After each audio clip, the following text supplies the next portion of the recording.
volver a presentarse Cristina Fernández por haber ya cumplido 2 mandatos y eso no lo permite la ley electoral.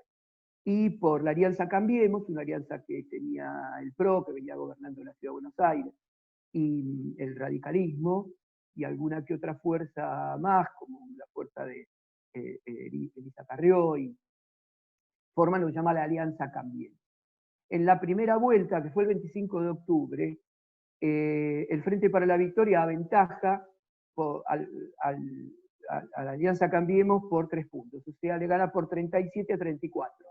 Y van al balotaje. Y en el balotaje, sin ponernos a decir qué pasó, qué no pasó en el medio, y qué sé yo, porque no venimos a analizar qué pasó entre una elección y la otra, cómo jugaron los medios, cómo jugaron las operaciones, cómo jugaron otro montón de cosas, que después se nos harían comunes, ¿no? En el transcurso de los otros 4 años, pero es ahí las cosas que en la segunda vuelta, el 22 de noviembre, gana, y esto es un hecho histórico, ¿no?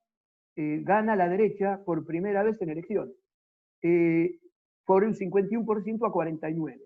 Sí, ganó ahí nomás, pero ganó, digamos, y son, en el marco de la Constitución, son legítimos ganadores. Después, vamos a ver que este gobierno es un gobierno constitucional. No hay ninguna duda que es un gobierno constitucional. Entonces ganó por 2 puntos, 51 a 49. En general, lo que nosotros tratamos de explicar es el impacto que tuvieron las medidas que hizo la Alianza Cambiemos, no solo en las variables económicas, sino también en la estructura de clases. Porque así vamos a definir los rasgos centrales y quiénes están disputando el régimen de acumulación. Este nuevo régimen de acumulación, que no es nuevo. En definitiva, vamos a ver que lo que se trata de imponer es nuevamente un modelo de régimen neoliberal. Se trata de restaurar el régimen neoliberal que ya lo veníamos conociendo desde la dictadura, los 90, de la Rúa, y que hubo esa pequeña primavera en el medio que fueron los gobiernos kirchneristas, que sin salirse del marco del capitalismo, tuvieron una forma de acumulación distinta como lo habíamos visto en la clase anterior. ¿Cuáles son las primeras medidas que toma el gobierno y qué impacto tienen? Yo me voy a basar en esto, en un excelentísimo apunte, una bibliografía muy importante que es lo de Gastón Baresi. Ustedes ya habrán visto la bibliografía. Si tengo que hablarles sobre la estructura de la bibliografía, los 2 primeros escritos, el número 0 es nada más la portada y lo que explica qué cantidad de bibliografía hay adentro. El número 1 y 2 tienen que ver con el análisis de el bloque dominante. Digamos, quiénes asumen el gobierno, quiénes asumen el poder. Lo que después, en el marco de esta conversación que tenemos hoy, vamos a llamar teocracia. Ahí, en ese marco, vamos a ver un trabajo importante de cifra, que tiene toda gente de Flaxo trabajando en su interior, y la posición de Ana Castellani, con un trabajo que viene haciendo desde hace años, que es el Observatorio de las Élites Argentinas en la Universidad Nacional de General San Martín. Ahí analizamos estructura de bloques hegemónicos. Y después, para las cuestiones más económicas, pero nunca desvinculadas de lo anterior, tenemos lo de Gastón Baresi, que es la visión de Flaxo, la visión, si ustedes quieren, un tanto gramsciana, y también tenemos un escrito actualizado de José Castillo que nos va a dar la idea del pensamiento de la izquierda trotskista. Digamos, José no solo es mi jefe en la UBA, sino que además es dirigente de Izquierda Socialista, que es una de las fuerzas que compone el FIT, digamos. Entonces ahí tenemos la visión de la izquierda del FIT y tenemos las 2 visiones, como para que nosotros, si propugnamos el pensamiento crítico, queremos que haya comparación. digamos, entre los distintos pensamientos. Entonces no, seríamos sectarios si dejáramos afuera a algunos con los cuales a lo mejor no tenemos muchas coincidencias, y sí algunas, digamos. Y después tenemos dos escritos más ahí. El informe de coyuntura número 32, que es de donde vamos a sacar algunos datos, y en última instancia, un trabajo el último que sacó el CEPA sobre conflictos sociolaborales en el gobierno. Digamos, cuántos, cómo, dónde se produjeron esos conflictos sociolaborales provocados precisamente por algunas de las políticas que el gobierno fue implementando. Así las cosas, ¿cuáles fueron las primeras medidas?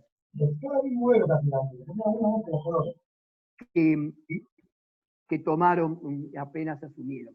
Miren, las primeras medidas fue una mega devaluación inicial. Digamos, esto está todo en Varese, o sea que tampoco se maten escribiendo detalles. Si escriban lo que quieran, pero no se maten con los detalles porque está todo en Varese. Una mega devaluación inicial que no fue poco, ya que a marzo de 2016 alcanzó el 60%, ¿cierto?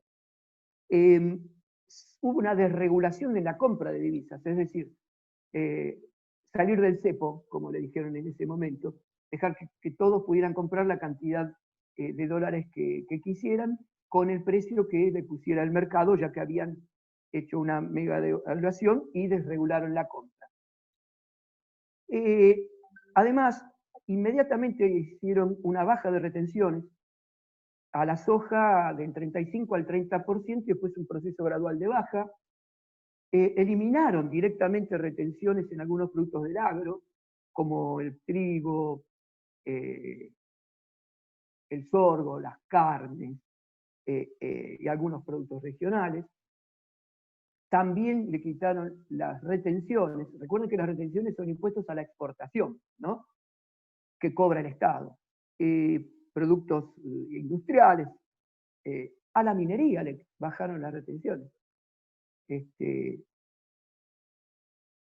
que se la sacaron directamente, la minería pagaba por sus exportaciones entre un 5 y un 10%, y se la sacaron directamente.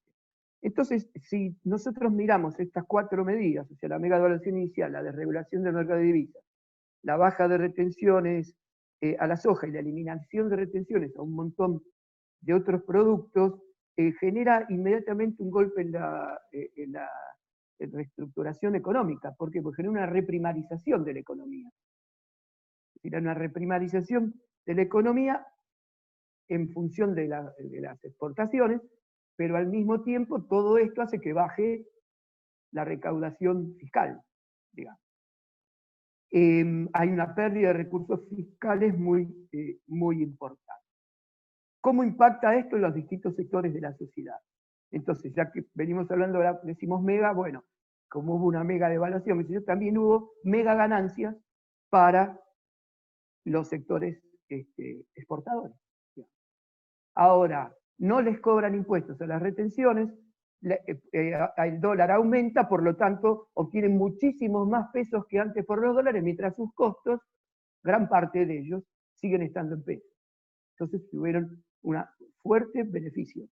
Pero al mismo tiempo, se produjo una mega devaluación del salario de los trabajadores. ¿Por qué? Porque liberar el precio de las exportaciones implica equilibrar el precio de los alimentos. Siempre recordemos lo que dijimos en otra oportunidad, que nosotros que exportamos lo que comemos. Entonces, los precios de los alimentos suben.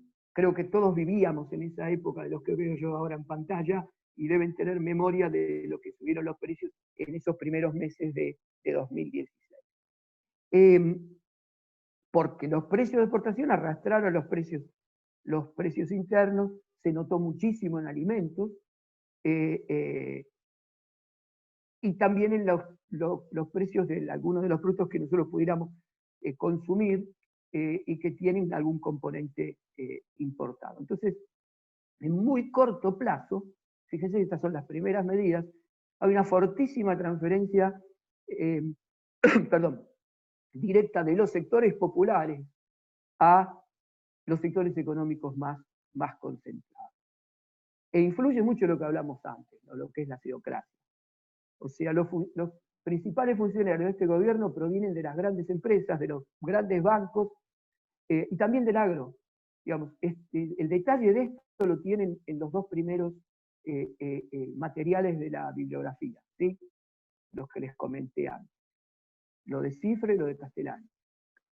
Entonces, ¿qué es una teocracia, para hacerlo cortito y que tengan el concepto? Es el gobierno de los empresarios por y para ellos.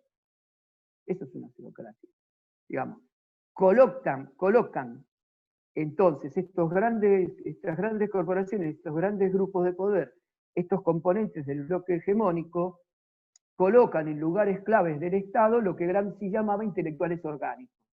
Entonces ponen a sus intelectuales orgánicos que obviamente se hacen cargo del Estado. Por eso ahí en algún lado del escrito teórico ponemos el país gobernado por sus propios dueños. ¿Sí? Además de estas primeras medidas y ese impacto, se observa rápidamente que hay una reactualización de la valorización financiera. ¿Cómo nos damos cuenta de la valorización financiera? Es decir, volvemos a la forma de valorización del capital de los 90. Primero, lo que comentamos antes, se eliminan las restricciones cambiarias, es decir, la divisa puede tomar el valor que el mercado le diga, su oferta y su demanda en el mercado de divisas va a determinar el valor que tiene. El Estado incrementa las tasas de interés internas.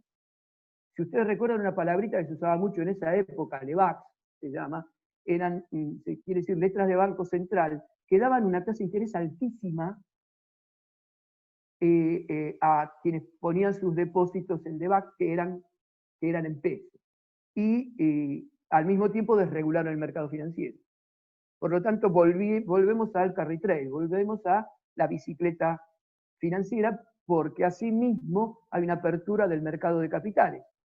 O sea, los capitales pueden entrar y salir en forma irrestricta. Entonces, claro, está todo listo para una nueva bicicleta financiera.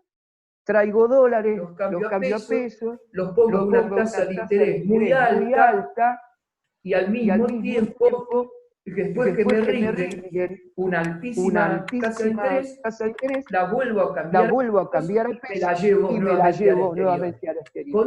Con una tasa de beneficio altísima para los estándares internacionales. Cualquier mercado financiero en el mundo no daba esas tasas. Entonces imagínense una fiesta financiera. Digamos. Entonces, por un lado, las primeras medidas de antes, estas que les comento que reactualizan la valorización financiera. Y por otro lado, digamos, hay un proceso de desindustrialización que se nota rápidamente. Por ejemplo, liberan las importaciones. Antes, para poder importar algo, había que hacer lo que se llamaba una declaración jurada.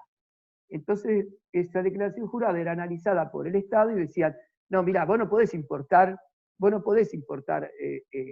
galletita de chocolate porque acá hay una industria que hace galletita de chocolate.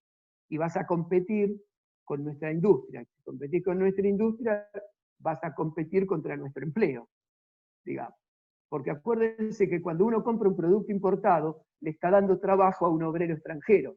Y eso no está mal en sí mismo. Pero también está dejando de comprar ese producto en el mercado interno. Por lo tanto, le está quitando el trabajo a un obrero nuestro.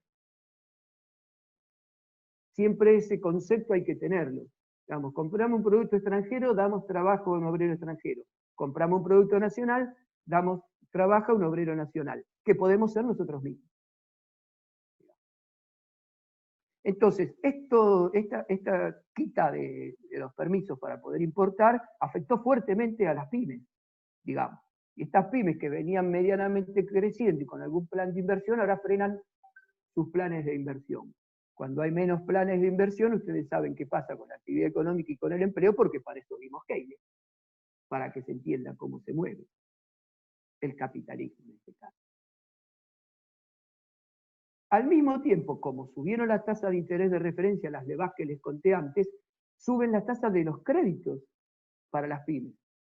Y esto las complica también a las pequeñas y medianas empresas, porque las que tenían créditos ven que se encarece su costo financiero.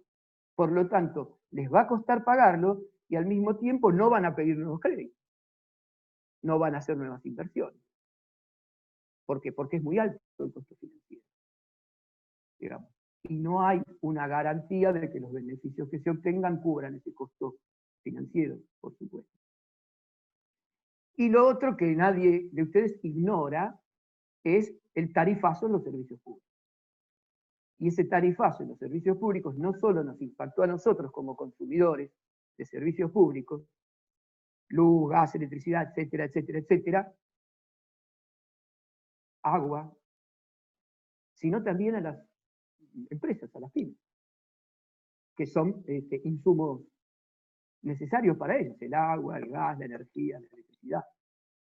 Súmenle que se habían desregulado los precios de los combustibles, entonces, bueno, los costos de producción aumentan demasiado.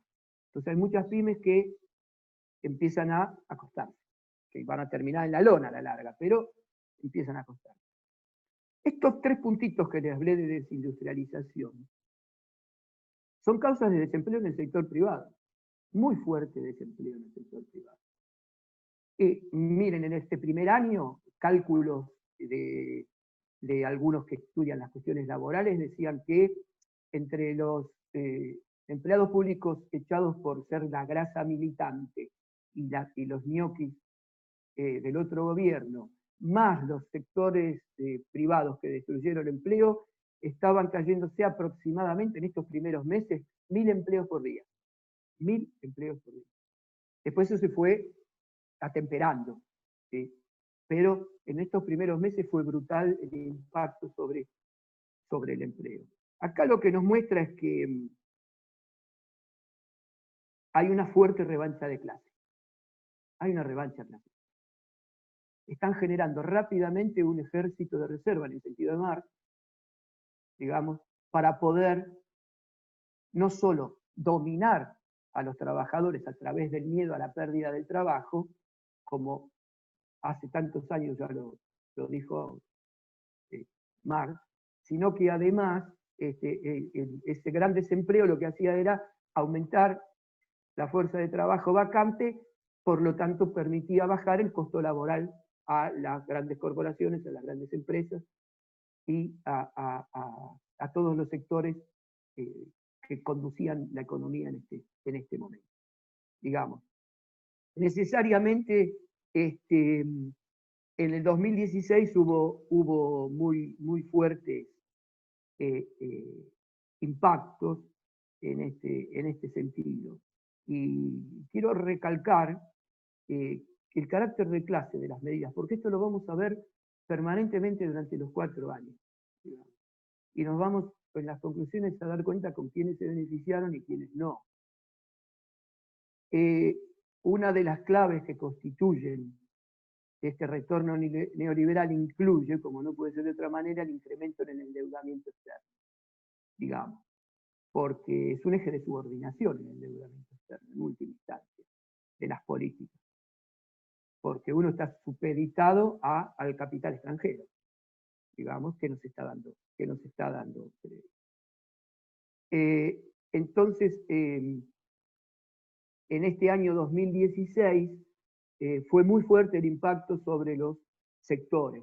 Miren, en el 2016 el producto, tengo un cuadro acá que va a estar en el escrito teórico, este cuadro, al final de todo, se llama cuadro 1, le puse nombre cuadro 1. El Producto Bruto Interno, o sea, la actividad económica, después de todo esto que yo les acabo de explicar, cayó 2,1%. En el 2015, el último año de Cristina Fernández, había aumentado un 2,7%. Estoy hablando de datos oficiales del INDEC de Todesca, o sea, el INDEC de Cambiemos. No estoy utilizando datos de otro lado. El 2,7 había aumentado en el 2015 y cayó 2,1, o sea, en el 2016 con todo esto que impactó. La inflación, que había terminado en 27,5 en el 2015, durante el año 2016 subió al 40,3%. No se maten anotando, este cuadro lo tienen ustedes en el escrito, ¿sí? Lo que quiero es que sigan la onda del impacto que tienen estas medidas. El desempleo, que había terminado en 7,1, aumentó al 9,3. Aquí lo que les acabo de comentar. ¿Sí? La pobreza, porque no podemos nosotros olvidarnos de los indicadores sociales cuando vemos que hay aplicación de política económica. La pobreza, que había terminado con, según la metodología del INDEC de Cambiemos, insisto, no estoy usando metodología de ninguna cueva kirchnerista, ¿sí? Simplemente uso datos oficiales del INDEC. La pobreza había terminado en 29,3 con Cristina Fernández, subió al 30,3, subió un 1% de la población en el 2016. Y la indigencia de 5,5 saltó a 6,1. Digamos. O sea, hubo un desmejoramiento en todos los indicadores sociales por la aplicación de estas políticas. Por eso, si hay inflación, que castiga los salarios reales; si hay desempleo, que castiga a los trabajadores; si hay más pobreza y hay más indigencia, nosotros por eso nos animamos a decir que hay una revancha de clases, que hay una revancha de capital frente al trabajo y los sectores populares, como que nos querían hacer pagar y nos quieren hacer pagar lo que habíamos obtenido, lo poquito que habíamos obtenido en la primavera kirchnerista. Siempre recuerden que quien les habla no es objetivo. Yo no digo verdades, digo mi verdad, digo lo que creo, lo que pienso, por eso tengo una ideología. Por eso no lo tomen como una verdad. Piensen ustedes por sus lados todo esto. Yo solo estoy dando una opinión. Y en ciencias sociales ninguno tiene la posta. Todos tenemos ideología, no posta. Y cada uno la ve desde su lugar. Entonces yo no puedo evitar transmitirles a ustedes lo que pienso. Así que disculpen si alguno molesto. Y disculpen si alguna molesto. Pero no puedo dejar de ser lo que soy, ¿no? Y sobre todo tener sinceridad con ustedes, que son mis estudiantes, digamos. Entonces, estos son estos datos. Ahora, ¿qué pasa en 2017? Digamos. Claro, 2017 no es lo mismo que 2016. ¿Por qué? Y porque es un año electoral. Y como venían las cosas, iba a haber elecciones legislativas, ya todo ese amor que se les tiene a los nuevos gobiernos que entran, que en las encuestas se va verificando, y va bajando un poquito. Entonces, ¿qué necesita el gobierno? Revitalizarse en las elecciones legislativas. Por lo tanto, levanta el pie del acelerador de los cambios en la primera parte de 2017. Digamos, es un año electoral, nunca nos olvidemos. Entonces, al levantar un poco, mover un poquito la economía, busca estar en un mejor escenario electoral que se iba a dar en ese año. Así las cosas, fíjense, durante el 2017, gracias a que aflojó un poco la presión, el PBI subió. El Producto Bruto Interno, o sea, la riqueza que generamos todos durante un año, subió un 2,7. O sea que había subido lo mismo que había quedado en el 2015, pero no había recuperado la pérdida del 2016, digamos. O sea, todavía tenemos un 2,1 por abajo. ¿Cómo pasa que sube el PBI? Bueno, uno de los componentes del PBI, que todos ustedes saben, es la inversión. Se aumentó el rubro inversión. Hubo fuertes compras de equipo de transporte importado, claro. Se dinamizó un poco la obra pública y el tema de la construcción, y eso generó un poco de crecimiento en la economía. Aumentó el consumo privado, porque se otorgaron leves mejoras salariales, hubo leves aumentos en las jubilaciones, en las asignaciones familiares y en la asignación universal por hijo, porque se aplicó la cláusula de actualización de la ley de movilidad jubilatoria que venía del otro gobierno. Esto también hay que tenerlo en cuenta. Se aplica la actualización que viene del gobierno anterior y genera una mejoría sensible en la jubilación, en las asignaciones familiares de la AUH y en el resto de pensiones no contributivas y otros programas que tienen que ver con lo social. Y al mismo tiempo sube el consumo público, un 2%. Todo eso impulsó en esta primera parte al Producto Bruto Interno, al consumo y a la inversión. Entonces subieron. Eso hizo que hubiera un mejor escenario electoral, que hubiera unas mejores condiciones en el momento de la votación, y obviamente es refrendado en las urnas el gobierno de la Alianza Cambiemos. Ahora, ¿qué pasa en la segunda parte del 2017? Después de las elecciones legislativas. Bueno, después de las elecciones legislativas, con esa legitimidad que le dio al gobierno el haber ganado las elecciones, se proponen hacer reformas un poco más profundas. Por ejemplo, una reforma previsional, una reforma fiscal, una reforma tributaria y una reforma laboral. ¿En qué consisten? No vamos a hablar mucho de esto, lo tienen bien en la bibliografía. ¿En qué consiste la reforma previsional? Apenas uno lo ve que es una medida típica de ajuste. Claro, ya estaban legitimados, digamos, por 2 años más. Entonces digo, bueno, ahora habíamos levantado el pie del acelerador del ajuste, ahora apretamos de vuelta el acelerador del ajuste. Entonces comienza la reforma previsional. ¿Qué es la reforma previsional? En el fondo, una típica medida de ajuste neoliberal. Primero, modifica la forma de actualización. Muchos de ustedes deben recordarlo. Y esa forma de actualización hace que en su modificación, ya en ese instante, con el cambio de la fórmula, las jubilaciones y todo lo que se actualiza de la misma manera, pierda un 10% de poder adquisitivo.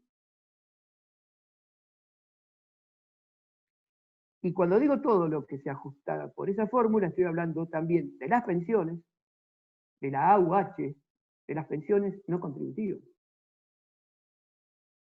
que no son precisamente a los sectores más pudientes y ricos a donde llegan esas políticas sociales. Sube la edad jubilatoria a 70 años. No obligatoria, es optativo para los trabajadores. Ahora, si el trabajador opta, el hombre a los 65, la mujer a los 60 podía jubilarse.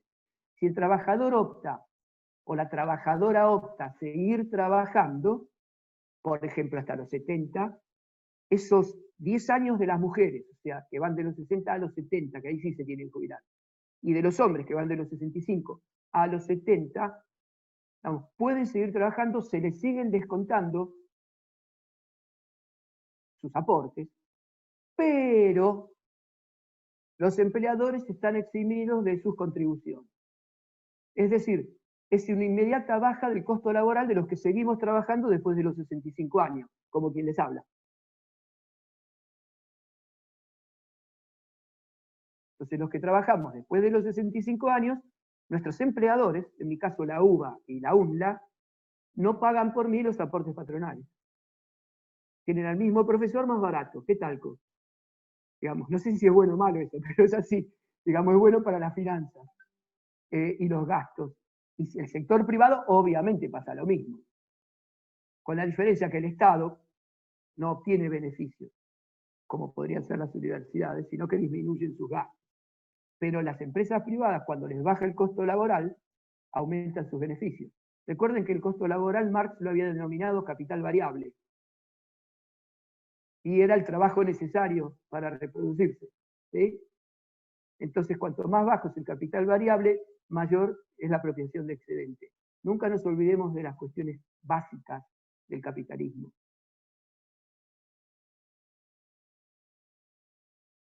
¿Esto se aprobó? Sí, se aprobó, pero con unas protestas brutales en la calle. No sé si ustedes se acuerdan. O más brutal represión, digamos, en el Congreso. fuerte represión, fuertes protestas, pero se aprobó. Los cálculos más conservadores dicen que el ajuste de la reforma previsional aprobada hizo perder a los sectores más vulnerables de la sociedad, jubilados y todo lo que le sigue que hablé antes, unos 70.000 millones de pesos, que dejan de estar en nuestros bolsillos y pasan a otros bolsillos, no de los que son como nosotros. Acá la patria no es el otro es el rico que se lleva la parte. También dije que iban a hacer una reforma fiscal. ¿Qué tiene que ver la reforma fiscal? Tiene que ver con una típica reforma neoliberal. Entonces arreglan con el famoso consenso fiscal con las provincias para disminuir los impuestos que las provincias le cobran a quiénes. ¿A los consumidores? No, al sector privado, a las empresas. Entonces le dicen a las provincias, mirá, tienen que bajar los costos de las empresas en sus lugares. Por lo tanto, bájenle los impuestos provinciales. Y por extensión los municipales en las provincias. Entonces, además de bajar eso, las provincias tienen que congelar sus gastos. Todo esto fue un consenso fiscal. ¿Qué les prometían a cambio en el gobierno? Modificar la coparticipación del impuesto a las ganancias. Es decir, hasta ahora, ¿cómo venía repartiéndose el impuesto a las ganancias? Por determinación del gobierno anterior. El 66% se repartía entre las provincias y el 33% iba al ANSES, que iba generando un buen ingreso para poder seguir aumentando las jubilaciones, la movilidad jubilatoria, aumentando la cantidad de beneficiarios de los programas sociales, en fin. Ahora, que les dicen, bueno, ahora nosotros les vamos a dar el 100% del impuesto a la ganancia, lo vamos a coparticipar con las provincias. Y si se la coparticipan el 100% de las provincias, el 33% del ANSES no va más. Entonces desfinancian la ANSES. Yo te desfinancio el ANSES, que es un área pública, y se lo doy a otro sector público que es la provincia. ¿Y a quién beneficio? Al que le baje los impuestos, y al sector privado de las provincias. Ven que todo tiene una lógica y va para un lado todas las medidas, ¿no es cierto? No va para dos lados. Hablamos de una reforma tributaria que intentan imponer. Bueno, la reforma fiscal de pusieron, la reforma tributaria también. La reforma tributaria, tributo es impuesto. Tributo y impuestos son sinónimos. Bajar los aportes patronales gradualmente. Como todos ustedes saben, los que trabajamos bajo relación de dependencia y estamos registrados, una parte de nuestros sueldos se nos descuenta para ir a la jubilación, para ir a la obra social, para ir al PAMI. Pero hay una parte de eso que pone el empleador. Si a mí me descuentan 3 para la obra social, el empleador tiene que poner 6% más para la obra social. O sea, le cuesta un 6% más al empleador. Bueno, esos aportes patronales que pone el empleador por encima de nuestros descuentos, van a ir bajando gradualmente. Los van a ir bajando, que cada vez sean menores lo que el patrón pone por nuestros servicios que le prestamos bajo relación de dependencia. Si bajan los aportes patronales, es un gasto patronal. Si baja el gasto patronal, baja el gasto laboral, porque tiene que ver con nosotros, con los trabajadores. Y si baja el gasto laboral, no voy a volver a explicar lo que pasa con los beneficios. Hay una reducción, además del impuesto a las ganancias, para empresas que no distribuyan utilidades. Digamos, del 35% que había en 2018, van llegando, disminuyendo lentamente hasta llegar al 2021 en 25%. O sea, le bajo los impuestos a los de siempre. Es muy transparente esta política, no hay mucho es muy directa y muy transparente, no hay muchas cosas intrincadas que explicar. Eso sí, ponen un tributo a la renta financiera, que en el marco de la recaudación no es demasiada recaudación, pero sí ponen un tributo a la renta financiera.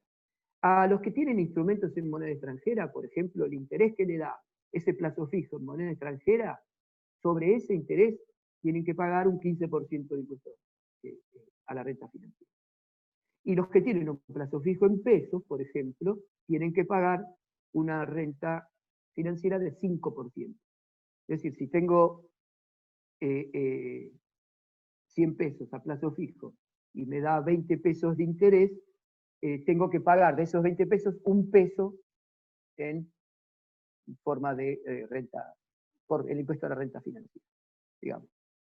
Coincidimos en que no todos, ni la mayoría de la población, ni mucho menos, puede tener inversiones en dólares.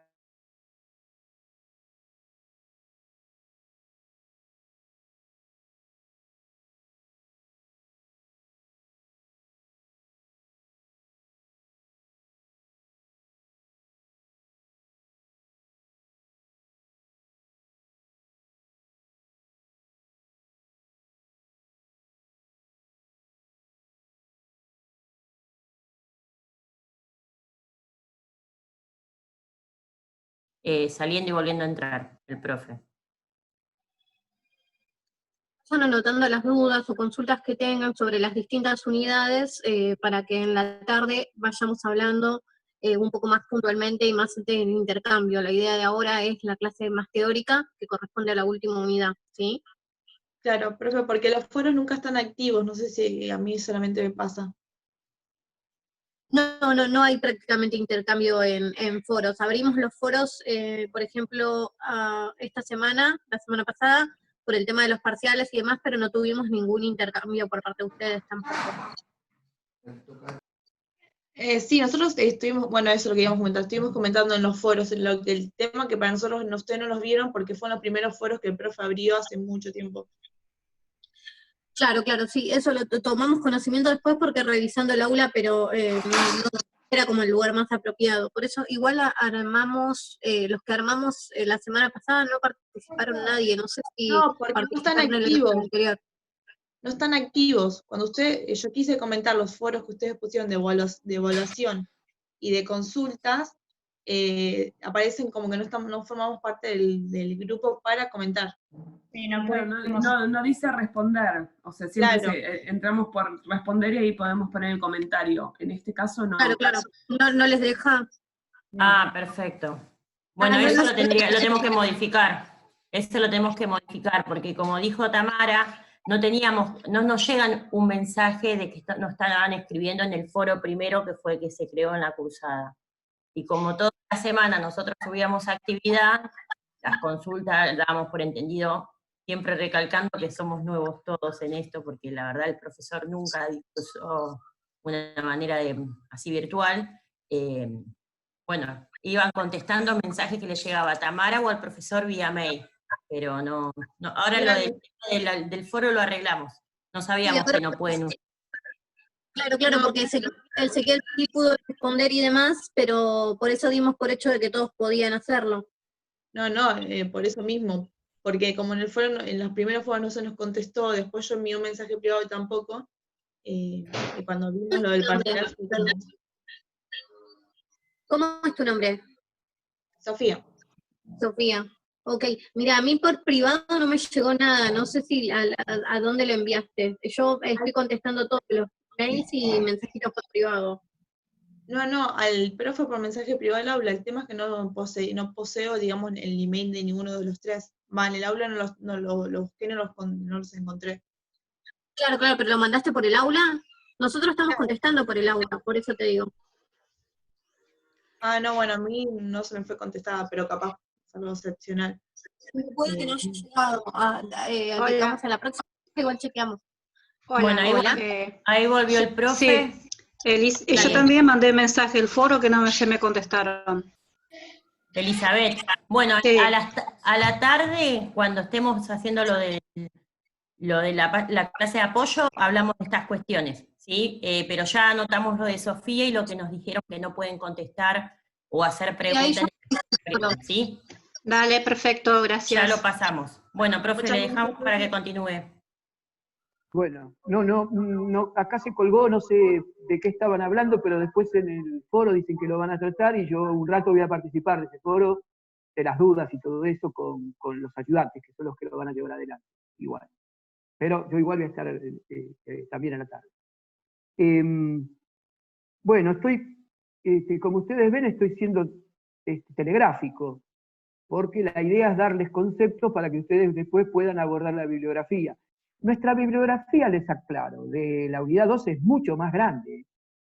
Nosotros la hemos recortado porque al no tener ida y vuelta presencial, digamos, también nos cuesta empezar a sacar y mostrarles de dónde sacamos tal o cual cosa, pero le ponemos muchas más cosas. Ahora hemos dejado lo mínimo indispensable, ¿sí? Como para que lean, y todo lo que vamos a escribir, todo lo que se está escribiendo, va a tener mucha relación con esto que yo les cuento, más lo que las bibliografías que le dejamos, como para que ustedes tengan un conjunto medianamente homogéneo de todo, cuando lean y cuando miren la bibliografía. Sí, me vieron que nosotros hasta los direccionamos a los cuadros o a los gráficos para que ustedes puedan también ir y fijarse en esa bibliografía, en estas cosas que estamos comentando. Hoy también va a pasar algo parecido, ¿sí? Sobre direccionarlos a algún cuadro, pero todavía no. Bueno, habíamos hablado después que habían ganado en 2017, el gobierno había revitalizado su legitimidad política, habían dicho, bueno, ahora vamos a hacer algunas reformas. La reforma previsional, la reforma fiscal, la reforma tributaria, y creo que ahí se colgó, ¿no? La reforma tributaria, ustedes me dirán, por las dudas, si mi memoria no falla. Si repito algo es precisamente porque retomo desde ese lugar, dijimos. Entonces la reforma tributaria baja aportes patronales, reduce el impuesto a las ganancias y impone un tributo a la renta financiera. Y algo explicamos sobre qué era el tributo a la renta financiera.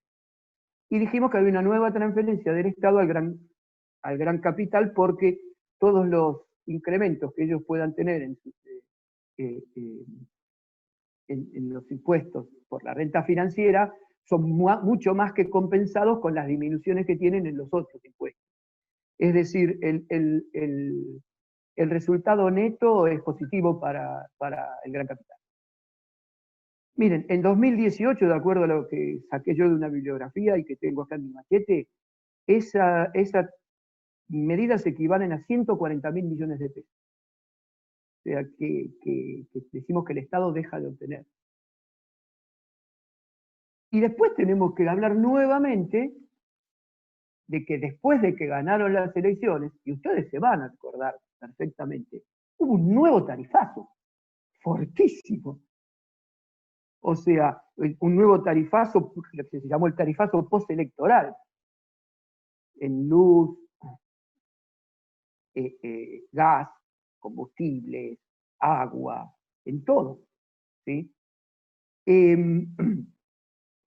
¿Cuál es la contracara de todo esto, esta reforma que yo les dije? Porque como ponemos en el escrito, siempre que hay ganadores, tiene que haber perdedores. Entonces los ganadores ya sabemos, ya los venimos diciendo, el gran capital, las grandes empresas, los agroexportadores, los perdedores. Bueno, todo esto hizo que haya recortes a jubilados, recorte a la UH, con la reforma previsional, que, mire, le voy a dar un ejemplo nada más. Hubo bajas de pensiones no contributivas en un modo brutal, o sea, como que la sensibilidad social es algo que solo tenemos algunos, digamos. Les doy dos datos. Bajaron 11.500 pensiones no contributivas a madres que tienen más de 7 hijos, hablando del 2017, principio de 2018. Y 71.700 pensiones no contributivas por discapacidad. Todos reclamaron, dijeron, bueno, hagan el reclamo, y todavía muchos están esperando. Todavía, ¿sí? Muchos están esperando.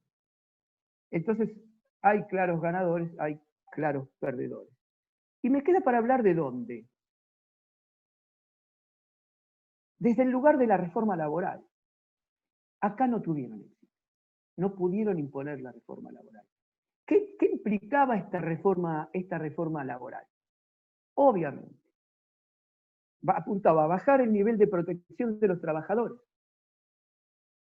Digamos, nosotros tenemos leyes laborales que un cierto grado de protección nos dan. Bueno, bajaban ese nivel de protección, digamos, ¿a dónde apuntaba? Con la ley que habían planteado.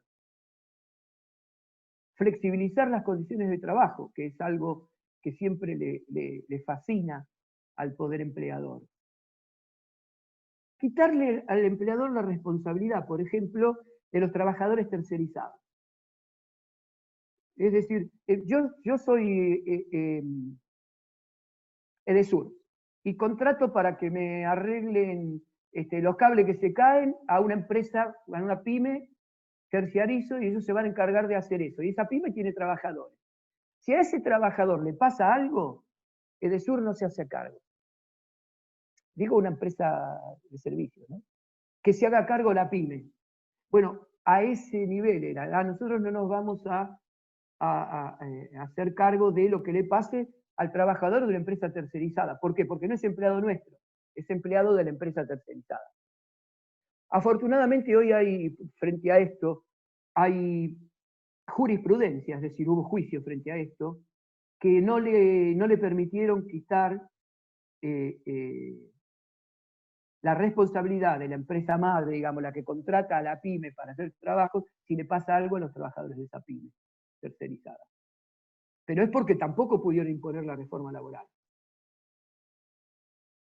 Es más, en esta reforma laboral se excluía a los trabajadores independientes, o sea, no tienen derechos, los autónomos y los monotributistas.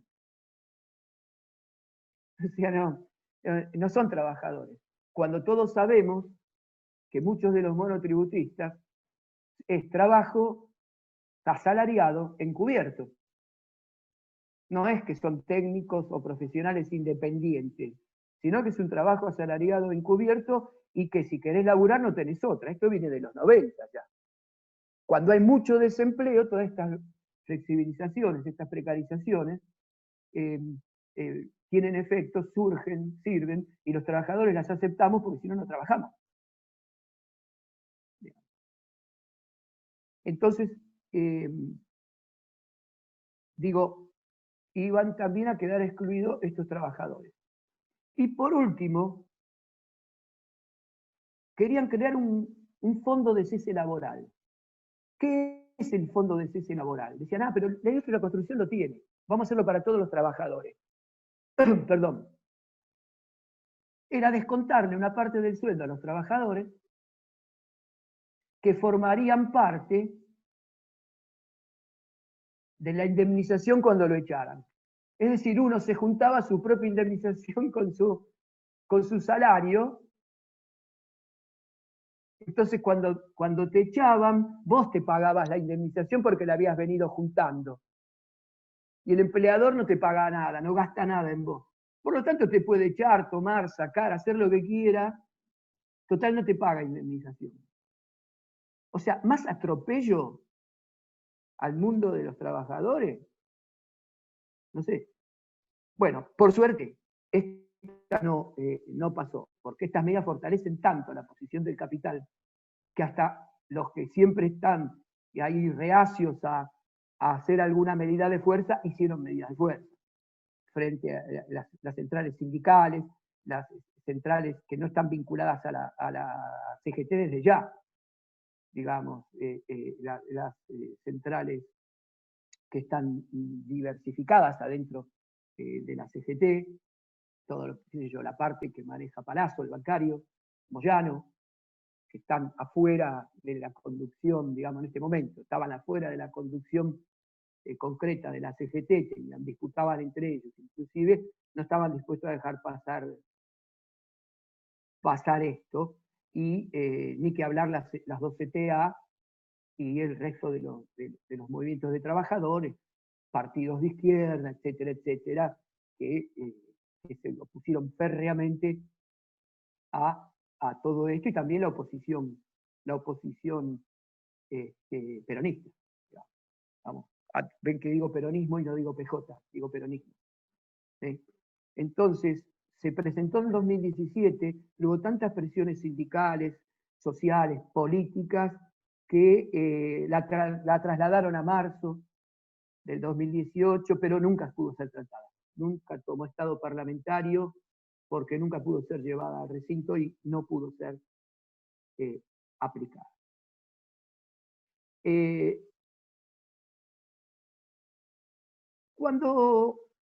Cuando sube este nuevo gobierno, si todos recordamos, dicen, tenemos una pesada herencia.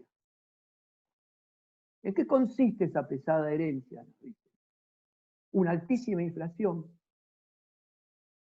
un deterioro en el sector externo, o sea, cuentas externas muy deterioradas, y un déficit fiscal. Entonces, ¿qué pasó con estas variables? ¿Las mejoró el gobierno que decía tenemos que resolver esta pesada herencia y prometemos que lo que está bien lo vamos a dejar y lo que está mal lo vamos a cambiar y a mejorar? Bueno, veamos. La inflación, tomemos la inflación. Cuadro 1 también tiene los datos. ¿La inflación bajó? No, no bajó. Por el contrario, ustedes estaban todos vivos estos últimos años.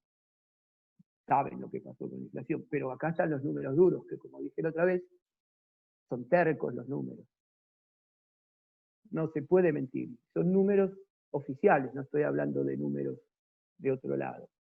La inflación había terminado con 27,5% en el 2015. En el 2016 dijimos 40,3% con todo lo que pasó. En el 2017 la inflación fue bajando, recuerden que fue el año electoral que había que levantar el pie del acelerador, y llegó a 24,8%. Ahora, en 2018 saltó a 47,7%. Y en 2019 terminó con un 53,8%. O sea, la inflación no bajó, subió. Primer problema, herencia pesada no resuelta. Digamos, si no, en vez de mejorar, empeoramos. ¿Por qué? Porque la idea, el monetarismo neoliberal piensa que la inflación es un problema de la oferta de dinero, de la cantidad de dinero que anda dando vuelta por ahí. Digamos, y en realidad no es el único factor inflacionario la emisión monetaria, la cantidad de monedas que hay dando vuelta. Sí es uno de los motivos.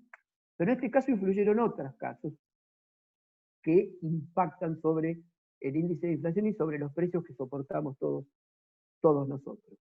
El tarifazo y el aumento en los combustibles le dieron un fuerte impulso a la inflación. Porque además no solo nos impacta a nosotros como consumidores, sino que impacta, dijimos antes, a las pymes. Entonces eso se llama inflación de costos. Le aumentan los costos a las pymes, hay que trasladarlo al precio de lo que venden esas pymes. Le aumentan los costos a las empresas, cualquiera sea ella, y tienen que trasladarlo a los costos. ¿O se cree que la van a pagar ellos? La pagamos nosotros. Entonces, inflación de costos. Si se devalúa, y en el caso específico de nuestro país, también aumentan los precios. Es lo que se llama inflación cambiaria. ¿Por qué aumentan los precios? Porque, como dije antes, los alimentos que nosotros consumimos también los exportamos. Por lo tanto, si aumenta el precio del dólar, aumenta el precio de la carne. A escala internacional nos aumenta la carne a nosotros. Y tenemos que pagarla más cara.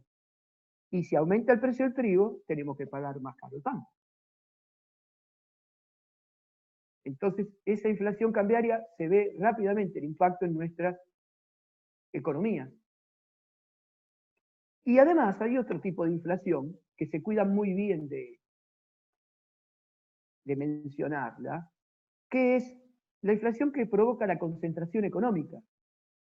Es decir, cuando hay concentración económica y hay oligopolios, es decir, pocas empresas que ofrecen sus productos, hay lo que se denomina inflación monopólica en los manuales de economía, que en realidad es una inflación por posición dominante. Si hay dos empresas que dominan el mercado de la cerveza, se cartelizan entre ellas y dicen, che, subimos el precio de la birra, porque hay dos empresas que monopolizan el 85% del mercado de la cerveza. A todos nos gusta la cerveza. Aunque tengan distintas marcas, bueno, solo hay dos empresas que tienen. Todas las marcas que ustedes conocen, hay dos empresas. 85% del mercado. ¿Qué hacen? Se juntan y dicen, che, aumentamos el precio de la cerveza, dale. Y son los únicos oferentes prácticamente. Si querés tomar cerveza, pagá lo que te pedimos. Y si no, tomá agua. Y así con otro montón. Entonces se llama inflación por posición dominante en el mercado. Estos son los grandes formadores de precios. Ese es un nudo gordiano de nuestra economía en los costos de producción. Hay embudos en donde los productores, se produce, se llega, y después, en la última etapa, en la etapa de la realización del bien, en la etapa de la comercialización, en la etapa del bien llega al mercado, ese famoso M asterisco, D asterisco que habíamos visto en el ciclo del capital, ahí hay cuatro que definen, que son los que le ponen los precios. Hay 4 o 5 grandes empresas que dominan todos los supermercados. Y si nosotros vemos las cadenas de valor, vemos que tienen un salto muy alto en los supermercados los precios. A efectos prácticos. Si ustedes ven en un supermercado que dice, yo te vendo un paquete de galletitas a 10 pesos, y si compras 2, te bajo el 70% al segundo. O sea que te pago 13 pesos y compro 2. ¿Están perdiendo? O sea, le estoy dando 13 pesos en vez de 20, porque le compré 2 en vez de 1. ¿Usted se cree que están perdiendo? No, están ganando. Entonces, ¿antes cuánto ganaban? En el precio de 10. Muchísimo más. ¿Y eso por qué lo pueden hacer? Porque tienen una posición dominante en el mercado. Porque son ellos los que definen los precios. Son los famosos formadores de precios. ¿Vieron cuando vimos el neoclásico? Yo le puse un dibujito, un chistecito de Daniel Paz, que era alguien que le metía la mano en la canasta a la señora y decía, soy el formador de precios, yo le meto la mano en el bolsillo suyo, señora que compra, que va al supermercado a comprar. Bueno, ahí tenemos estos formadores de precios. Entonces, la inflación no bajó, subió, pero no solo por las cuestiones monetarias, sino también por estos otros motivos. ¿Qué pasó con el sector externo? El sector externo también empeoró. Primero la apertura importadora, ¿qué hizo? Que necesitáramos más divisas porque compramos más bienes importados. Después el incremento de la deuda, el pago de servicios de deuda externa. A ver, perdón, que me corro de foco para agarrar esto del informe de coyuntura 32. Miren, en el informe de coyuntura 32, en la página 6, esto lo tienen todo marcado en el escrito. También. La deuda externa aumentó desde el primer trimestre de 2016 al tercer trimestre de 2019, 3.808 millones de dólares. Esto está en la página 6 del informe de coyuntura número 32.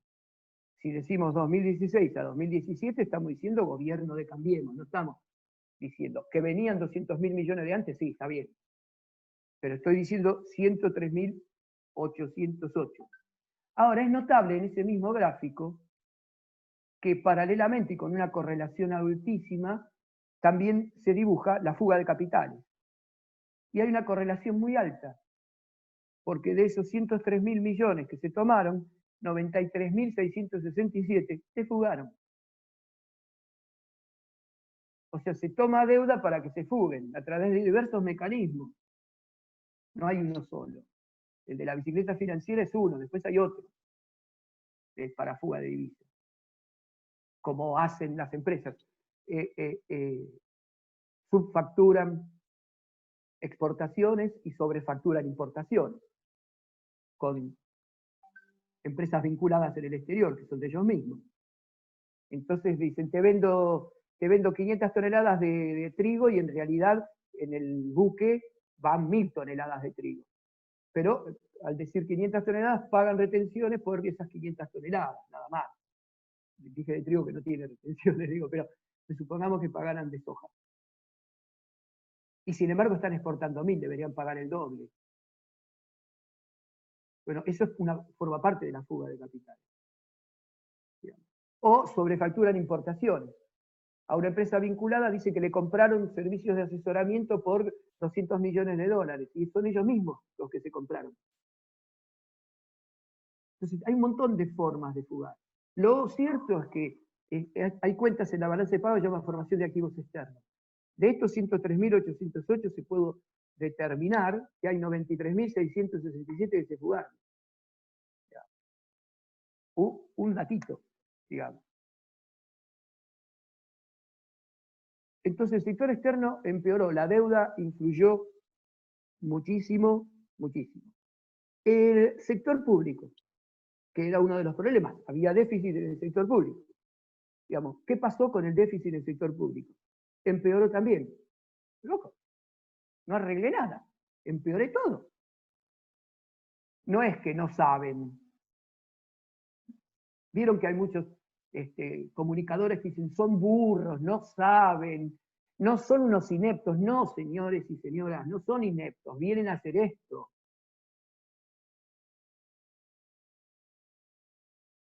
Un comunicador que me dice, no, estos hacen estas macanas porque no saben, o es tonto o es cómplice. Y de las dos maneras no podemos escucharlo o darle crédito a lo que dice. Entonces, vinieron a hacer esto, por eso pusieron a los CEOs a mandar en el país. Ustedes se van a sorprender cuando lean los estudios que tienen. Léanlo, no se maten estudiando, es para que ustedes se enteren de esas dos bibliografías, ¿me explico? Nadie les va a preguntar, ¿quién era el CEO de Vicentín que estaba en el gobierno de...? Nadie les va a preguntar eso en ningún examen, ¿sí? Para que se entiendan cómo son los manejos del bloque hegemónico, ¿sí? ¿Cómo es el tema? El sector público, el déficit fiscal empeoró. Entre 5 y 6% del PBI estuvo durante todos los años por abajo. Página 11 del informe Coyuntura 32. En el 2015 Cristina Fernández había dejado un déficit del 5,1 del Producto Bruto Interno. En el 2016 5,8, 2017 5,9, 2018 5%. Y, a ver si tengo el déficit fiscal por acá. Bueno, en 2019 otro tanto. Casi un 6%. O sea que entre un 5 y un 6% fue. En todo caso mantuvieron el mismo déficit fiscal que dijeron que era uno de los problemas que existía y que era una pesada herencia que habían recibido. Los servicios de deuda externa e interna jugaron mucho en este déficit fiscal, en este déficit público.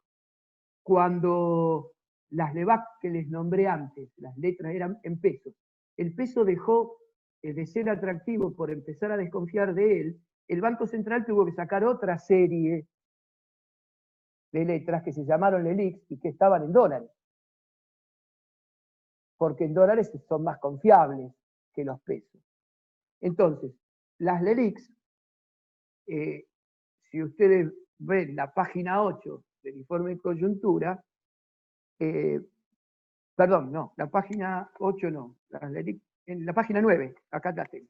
La página 9 de las LELIQ, fíjense que desde julio de 2018 a julio de 2019 se tomaron títulos públicos en dólares, las letras de liquidez, eso quiere decir LELIQ, por 28.402 millones de dólares. Claro que también van a ver cómo cae abruptamente después de julio de 2019, y en octubre terminan en 12.600. ¿Y por qué caen tan abruptamente?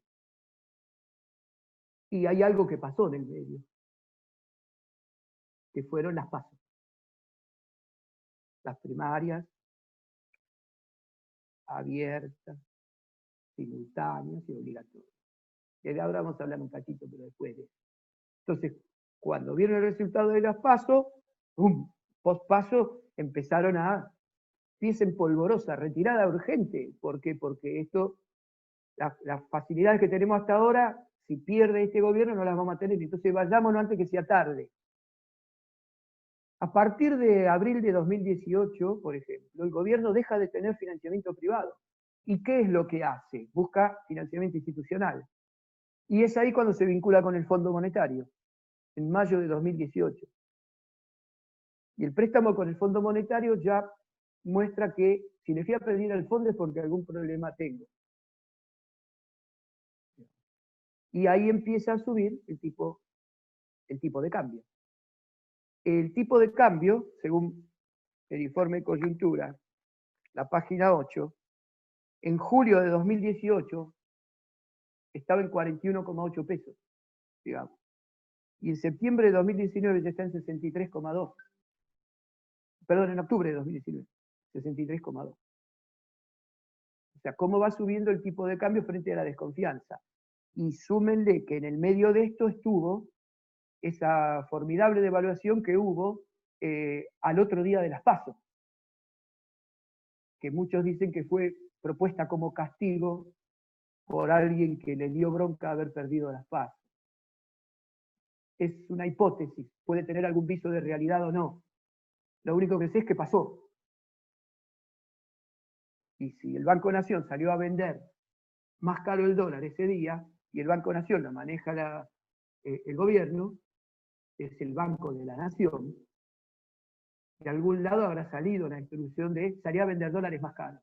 Pero bueno, son solo hipótesis que uno tiene. Nada más que hipótesis. Pero tenemos derecho a desconfiar, ¿verdad? Por eso tenemos pensamiento crítico. Para poner en duda lo que nos está pasando y lo que vemos. Cayeron las reservas internacionales, obvio.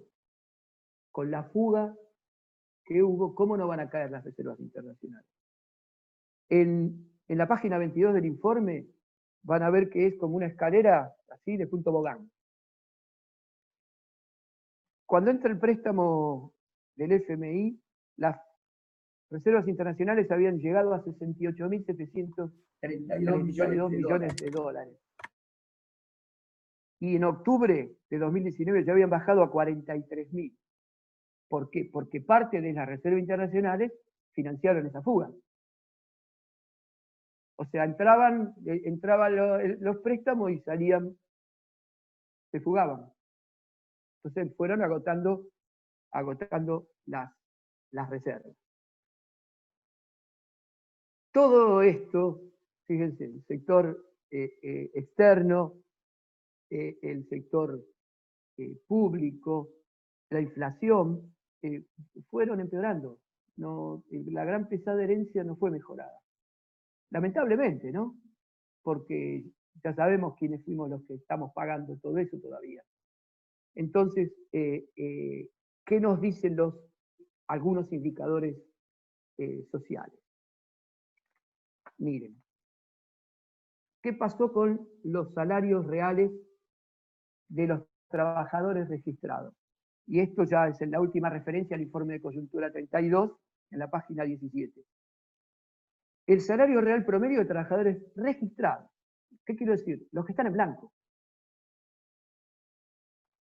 Piensen que los que están en negro ganan menos que los que están en blanco siempre. Entre 2015 y 2019, los trabajadores del sector privado, si ganaban 100 con un poder adquisitivo de 100 en el 2015, en noviembre de 2015 o fines de 2015, ahora el sector privado, ese salario se transformó en 88,5 pesos. O sea, podemos comprar 11 pesos y medio menos. que lo que comprábamos en 2015. Las jubilaciones llegaron a ser de 81 pesos, entonces, porque la inflación se comió los ajustes, lo mismo que a los asalariados. Entonces, si los jubilados antes tenían un poder de compra de 100, ahora tienen un poder de compra de 81, o sea, 19 pesos menos. Y los trabajadores de la Administración Pública Nacional, o sea, los empleados públicos, más abajo todavía, 73. O sea, en el sector público se ajustó a los trabajadores de la Administración Pública en sus salarios, de manera tal que si tenían 100 pesos en el 2015, ahora tienen 73. O sea, gastan 27 pesos menos.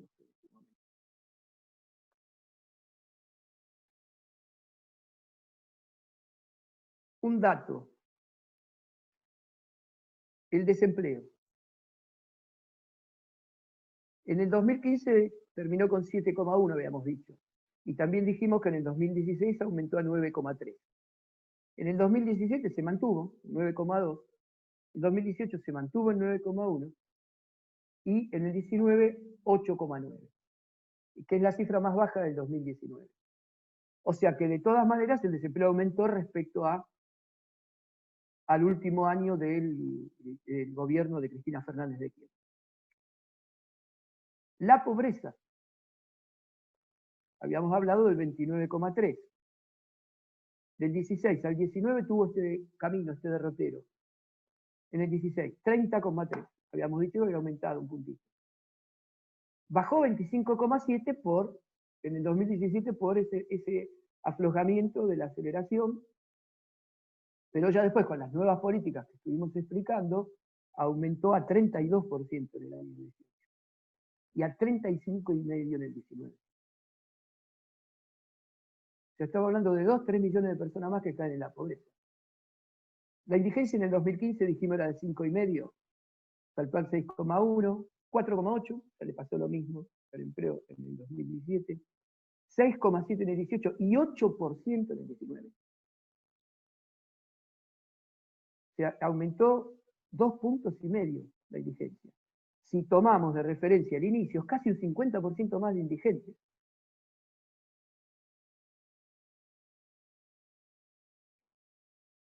¿Cómo fue la destrucción del empleo privado? Esto no lo tienen porque lo saqué del Instituto Germán Abdala, de ITE, pero se los cuento. En el sector privado hubo 187.500 puestos de trabajo que cayeron. ¿En qué ramas de la economía cayeron? En la industria, 154.400. Hablamos de desindustrialización antes, ¿no? Miren la cantidad de puestos de trabajo que cayeron de la industria. De los 185.000 que se destruyeron, 154.000 son de la industria. 29.000 comercio y gastronomía. 17.300 de la construcción. Y del resto de los servicios, hay muy distribuidos, 2.300 más. ¿Quiénes crecieron en la cantidad de empleo? Digamos. Agro y ganadería. Aumentaron en 12.900 trabajadores. Y el resto de los bienes, 4.400. El neto de estos son 185.700, como dije, de destrucción de empleo privado. Es muy fuerte el impacto. ¿Y cómo nos deja esto, como para hacer algún tipo de conclusión? Algo más les quería contar. La desigualdad. Perdón, me saco de foco porque agarro algo. Ustedes saben que una de las medidas de la desigualdad clásicas que utilizan todos, sociólogos, economistas, etcétera, etcétera, son el coeficiente de Gini. El coeficiente de Gini es un coeficiente que va de 0 a 1, cuanto más cerca de 0 está, mayor igualdad hay, cuanto más cerca de 1 está, menor igualdad hay. En el 2015 el coeficiente de Gini era 0,400. ¿Sí? Esto también es dato del INDEC, no estamos inventando nada. En el 2003 el gobierno, esa primavera que dijimos kirchnerista, había agarrado con 0,520 el coeficiente de Gini. Logró igualar hasta un poco, hasta 0,400, digamos. Pero a partir de ahí siempre empezó a subir. En el 2016 subió a 0,451, bajó en el 2017. Ven que tiene una lógica, cuando aflojan el acelerador, mejoran un poco los indicadores sociales. Claro que esto tuvo su premio también, que fue la reelección en las legislativas. 4,27, después ya, con el resto de las medidas que se tomaron, se fue a 4,34 en el 2018 y está más o menos en los mismos niveles, cierra el 2019, 4,50 más o menos. O sea que disminuyó la igualdad. Al aumentar el coeficiente de Gini disminuyó la igualdad. Y respecto a condiciones de vida, esto también es del INDEC y solo es un dato aparte. ¿Cómo nos encuentra el segundo semestre de 2019? En cuanto a agua corriente, todavía hay 11,8% de la población que no tiene agua corriente. Todavía. Hay un 35,3% de la población que no tiene gas de red. Y hay un 33,7% de la población que no tiene cloaca, incluyéndonos nosotros en Escalada. Yo soy de Escalada. No tenemos cloacas en mis barrios. O sea que estoy transmitiendo desde el barrio en este momento, desde Escalada. ¿Sí? No tenemos cloacas. Más allá de toda la parafernalia que se hizo con los cañitos y todo eso, no hay cloacas, no se conectan. ¿Está? Entonces, todos estos tipos de políticas, podemos hacer alguna que otra conclusión con los datos que les di, con las cosas de los indicadores sociales que vimos. Es decir, ¿quiénes son los ganadores? Obviamente ya lo saben, el bloque hegemónico y sus componentes. Ahora, dentro del bloque hegemónico, ¿quiénes son los más ganadores? Porque ustedes saben que el bloque hegemónico está conformado por fracciones del capital, y las fracciones más poderosas son las que dirigen el bloque. Entonces, ¿qué fracciones de capital son las que más ganaron? Esas son las que dirigieron el bloque en esta época histórica. Fíjense, el que más ganó, en primer puesto, las empresas de electricidad, gas y agua.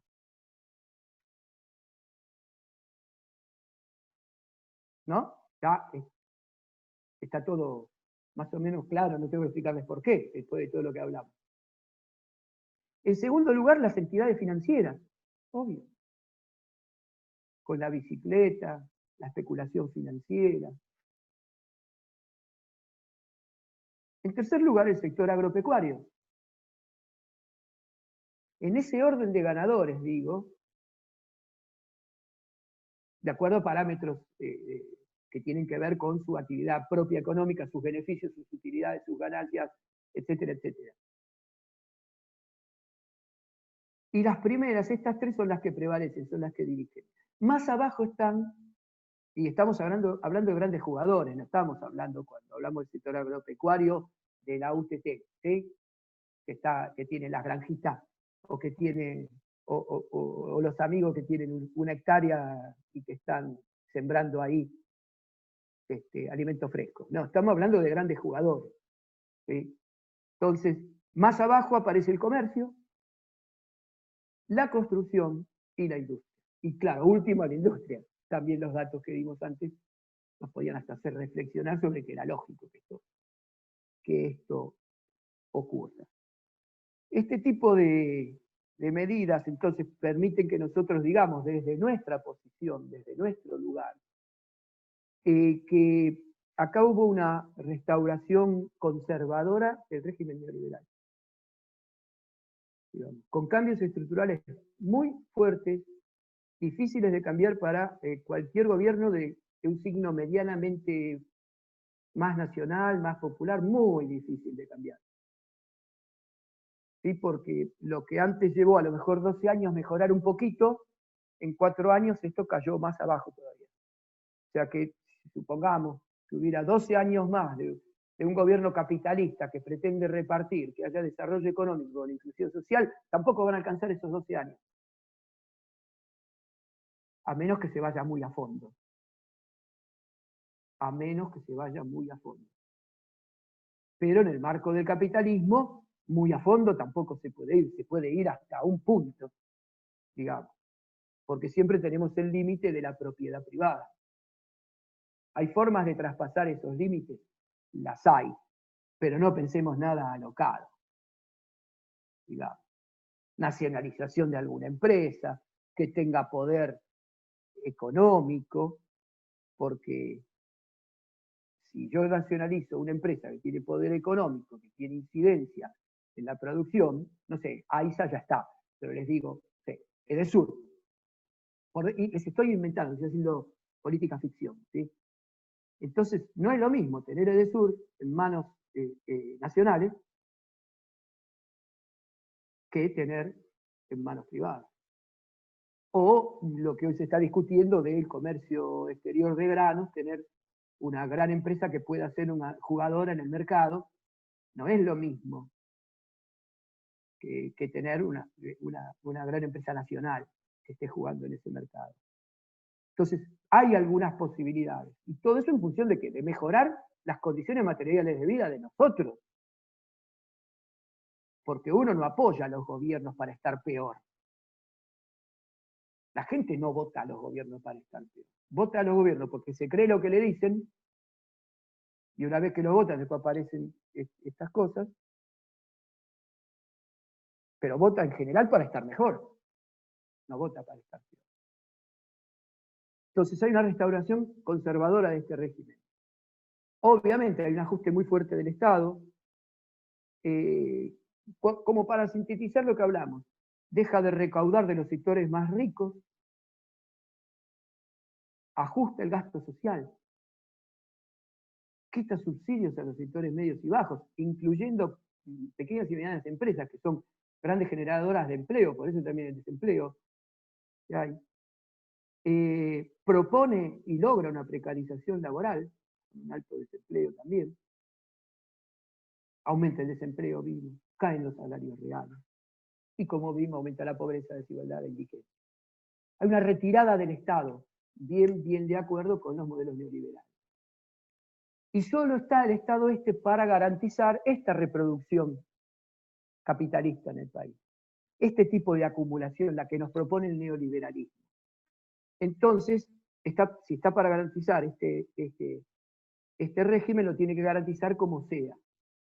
Y por eso nosotros le ponemos en la bibliografía la conflictividad sociolaboral que hubo, por lo menos hasta el 2017, después fue muy fuerte también, pero el 2017 hubo mucha resistencia popular a esto, que saltaron a sus dirigentes naturales, muchas de estas dirigencias, y lograron ir hacia adelante, digamos.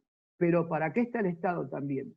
Para garantizar que esto no se vaya de cauce. De ahí la represión institucional tan fuerte que hubo en todos lados. Les tiro dos datos, y esto lo tienen en el informe del CEPA sobre conflictos sociolaborales en Argentina. Es el informe que cubre todo el 2017, después no encontré nada sencillo de leer como esto.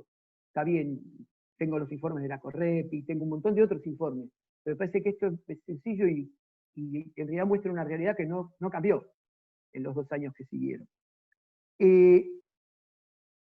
Hubo, miren, 3.974 conflictos sociolaborales entre el año 2016 y 2017. 3.974 conflictos sociolaborales. 1.709 son conflictos sociales y el resto son laborales. Entonces, este régimen no cierra, no solo sin colonización ideológica, sin colonización de las subjetividades, sino un formidable aparato propagandístico, que son los medios de comunicación, sino que más allá de eso, no cierra si no hay represión. Y ahí es que hubo mucha represión. En este informe se detectaron 130 casos de represión entre 2016 y 2017. En el 2017, si todos recordamos, la aplicación de esta política represiva causó las muertes de Santiago Maldonado y Rafael Nahuel.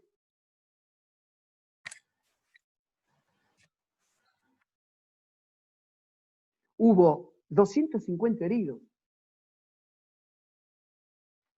331 personas encarceladas. Porque este régimen no cierra. Si no te convenzo por los medios, te convenzo a la fuerza, con las balas de goma, con los palos o con las balas de plomo. Porque el neoliberalismo es violento, como es todo el capitalismo. El capitalismo es violento. Y cuando ve altas tasas de interés y de ganancia y de beneficios, no para ante nada, ¿sí? Entonces, no cierra sin represión. Y ahí el objetivo nuestro es ponerles este informe para que ustedes lo lean. Insisto, no le vamos a hacer preguntas de, che, a ver, en el mes de junio, ¿cuántas?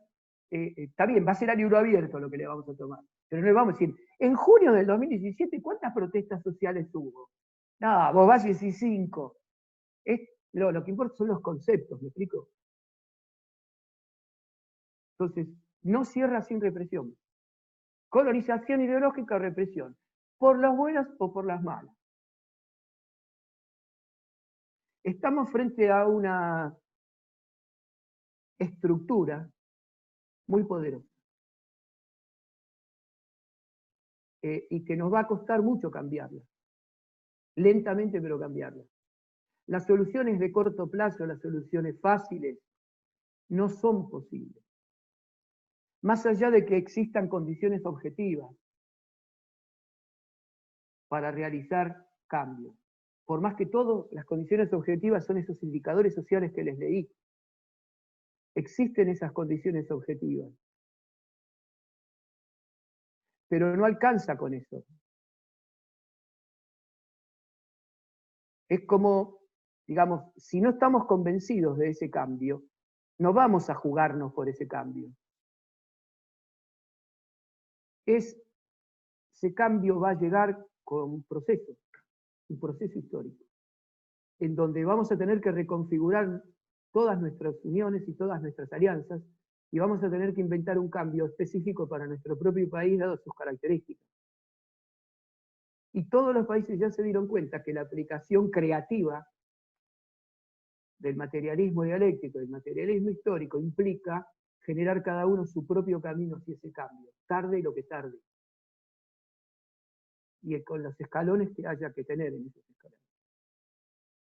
Hay que llegar al momento en que no solo los de abajo no quieran, sino hay que llegar al momento en que además que los de abajo no quieran, los de arriba no puedan. Es el momento del parto, me decía Gramsci, cuando ya está casi muriendo lo viejo. Pero para eso todavía tenemos un trecho que recorrer. Y lo importante es que nosotros primero tengamos la cabeza nosotros convencidos de ese cambio, que no nos encerremos nunca en cosas absolutas, en soluciones de corto plazo. Es decir, yo esto lo hago así, así, así, típico, ¿no? De muchos que escuchamos. Y no es tan fácil de hacer. No es fácil. Un Estado es un monstruo difícil de dominar. No vamos a hablar de la actualidad que implica el problemita extra que es la pandemia, ¿no? En donde queda en suspensión prácticamente un montón de cosas. Pero bueno, la pandemia se va a terminar, la sociedad va a seguir. Los que sigamos vivos vamos a tener que seguir para adelante. Y los que no sigamos vivos, bueno, por lo menos yo le dejé esta charla de un viejo loco que todavía es un soñador, ¿sí? Así que, bueno, damas y caballeros, dames y caballeros, esta revancha de clase nos pegó fuerte, pero nosotros también somos fuertes. Si estamos todos juntos, miren, ¿saben qué linda imagen que tengo de todas las fotos una al lado de la otra de ustedes? Todas las caritas, digamos. En fin. Bueno, les mando un fuerte abrazo a todos. Voy a estar en las clases de apoyo, a pesar de que las van a dirigir los auxiliares de cátedra, y ahí vamos a contestar las dudas que tengan y las deudas que tengamos nosotros respecto a esas dudas. Un abrazo a todos y bueno, nos vemos. En algún momento nos vemos porque el final que vamos a tener sí o sí va a ser presencial. Nosotros podemos ahora hacer un parcial y aprobar o no aprobar, el recuperatorio, bueno, veremos, eso se verá. El parcial va a ser sencillo, estén con los materiales bien trabajados y lo van a poder responder, ¿sí? No se hagan problemas. Nuestra intención siempre es positiva, es ayudar. Todo lo que podamos, de hecho, hacemos lo que podemos con todo. Hemos tenido algunos casos que son diferenciados y tratamos de tomarlos desde ese lugar también. ¿Cierto? Algunos que no pueden enviar por el aula virtual, envían los trabajos a mi mail, yo los veo, miro cómo están, los tomo. O sea, nosotros leemos todos los trabajos. No calificamos porque no es nuestra intención calificar. Les vamos a poner a lo mejor visto a todos, y los hemos visto a todos, pero no los vamos a calificar. Porque también valoramos, más allá de que pueda haber algún que otro exceso en algo que notamos todos, que es el copy-paste, digamos, más allá de eso, valoramos mucho la voluntad de ustedes de por lo menos sentarse a hacer estos trabajos, mirarlos, escuchar los videos, leer el teórico, y bueno, entonces para nosotros eso también es valioso. Todo juega. Así que, pero las caras nos las vamos a ver en algún momento porque el final va a ser presencial. No sabemos cómo, no sabemos cuánto. Los finales de julio se suspendieron, no sé si ustedes lo sabían, pero yo se los comunico. Hay una intención de ver qué pasa en octubre. Pero en octubre, si no seguimos con la pandemia, veremos cómo se hace. Y si no, bueno, nadie va a perder un cuatrimestre de cursada por eso, porque también las oportunidades de finales se transfieren por las fechas que fueron suspendidas. Siguen siendo 11, ¿sí? Y se suspendió mayo y julio, siguen teniendo 11. No es que se les comieron 2 posibilidades de final, ¿me explico? Entonces, bueno,